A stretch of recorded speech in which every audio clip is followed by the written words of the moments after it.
ஒவ்வொரு மனிதனும் இந்த உலகத்தில் பிறக்கும்போது அவர்களுக்காக 4 மலக்குமார்களை அல்லாஹ் நியமிக்கின்றான். மனிதர்களுடைய வலது புறமும் இடது புறமும் அவர்களுடைய நன்மை தீமைகளை எழுதக்கூடிய மலக்குகளும், முன்புறமும் பின்புறமும் அல்லாஹ்வுடைய கட்டளையை கொண்டு மனிதர்களை பாதுகாக்கும் மலக்குகளும் நியமிக்கப்படுகிறார்கள்.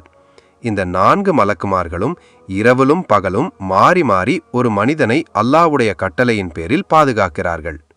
நன்மை தீமையை எழுதக்கூடிய கிராபன் காதிபீன் என்ற மலக்குமார்கள் அசருடைய நேரத்திலும் ஃபஜ்ருடைய நேரத்திலும் மாறுகிறார்கள்.